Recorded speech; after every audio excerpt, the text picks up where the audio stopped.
God sa ating sa buhay ng ating Brother Jepoy, no, officially nag-start na siya na pag-akyat dito sa pulpito at I believe na hindi ito ang first time, ang magiging first time, but it will be the start. Mani-mani lang, praise God. Praise God, so makita natin ang pagkilos ng Panginoon sa buhay ng ating kapatid na si Brother Jepoy, no? To God be the glory.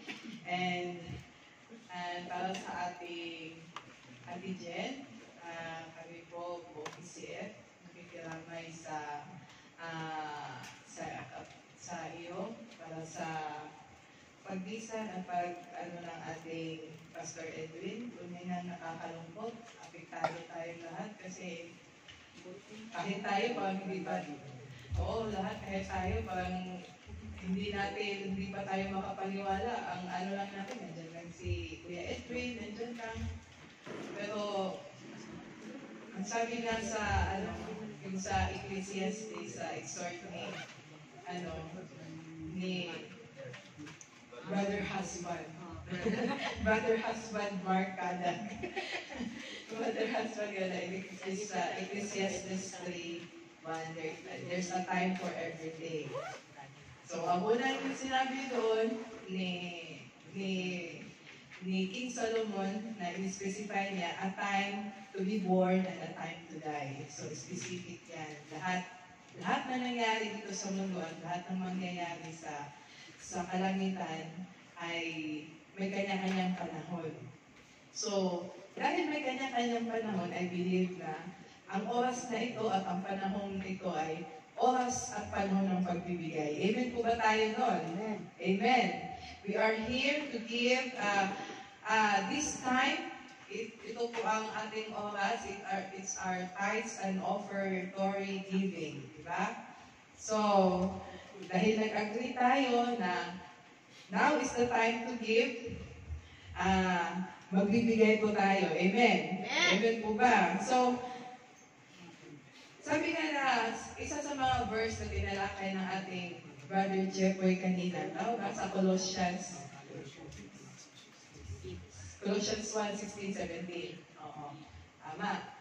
Amen. Ang sabi nga in English, for Him all things were created that are in heaven and that are on earth, visible and invisible, whether thrones, dominions, or principalities, or powers. All things were created through Him and for Him, and He is before all things, and in Him all things consist. So, paano to na-connect sa pagbibigay din natin? I-apply din natin to sa ating pagbibigay. For Him all things. Lahat ng bagay, kasama na dyan ang iyong lakas, kasama na dyan ang iyong finances, kasama na dyan ang iyong lakas sa trabaho kung saan nakakapag-duty ka, kung saan you are in good health, at sa huli nakakapag-receive ka ng sahod mo, lahat dyan dahil sa Panginoon. Amen po ba tayo? Amen! Amen yan. Dahil dyan, all things, lahat galing sa Panginoon yan. At lahat dyan, ang tabahong yan, binigay at na-create para sa'yo, pero hindi siya, it's not about you. Baka sabi nga, hindi yan dahil sa'yo. Hindi yan para sa'yo, kundi para sa Panginoon yan. Amen? So, dahil lahat ng bagay galing sa Panginoon, lahat ng bagay ay patungkol sa Panginoon at lahat ng bagay ay para sa Panginoon. Amen po ba tayo na tayo ay magbibigay? Amen. So, tayo na po ay lumapit dito at atin pong ibigay ang nararapat sa ating Panginoong Jesus.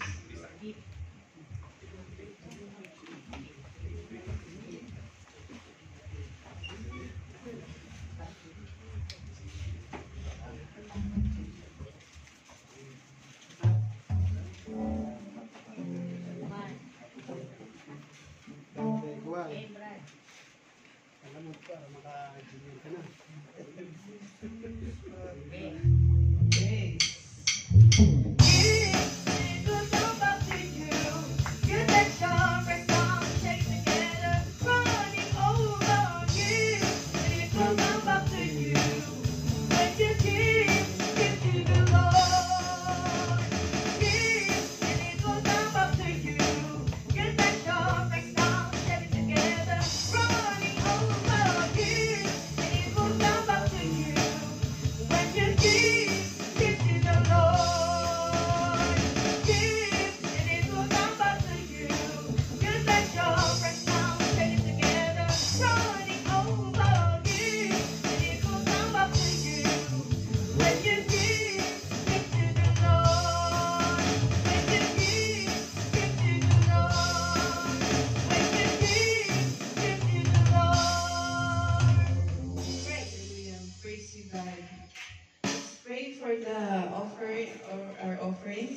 Father God in heaven, we thank you, Lord God, for this day, Lord God.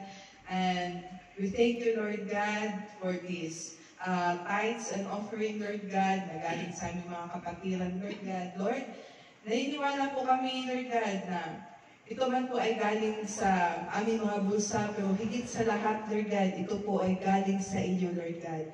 Father God, maraming salamat, Lord God, sa inyong pagpo-provide sa amin, Lord God, sa aming pang-araw-araw, Lord God, at sa mga maliit, malaking bagay, Lord God. Nandyan ka po, Lord God, para ikaw ay mag-provide sa amin, Lord God. Lord, salamat, Lord God, sa pag-aalaga mo sa amin, Lord God. Araw-araw, Lord God, minamahal niyo kami at inaalagaan, Lord. Maraming salamat, Lord God.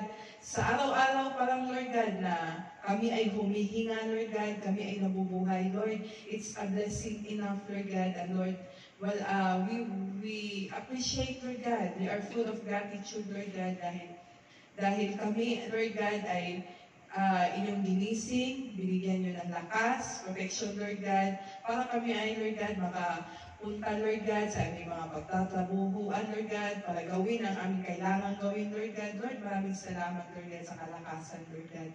Lord, you are our provider, Lord God. Lord, ikaw po ang nag-provide sa amin, Lord God, higit sa lahat, Lord God. Maraming salamat, Lord God.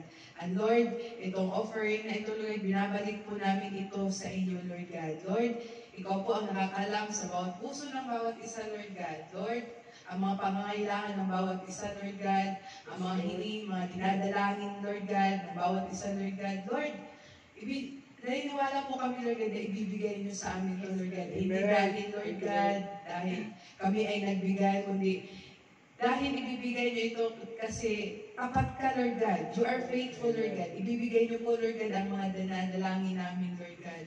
You are a waymaker. You are a promise keeper, Lord God. Lord, ikaw ang Diyos, Lord God, hindi nababago at hindi ka nagbabalik ng inyong mga salita at pangako, Father God. We thank you, Lord God.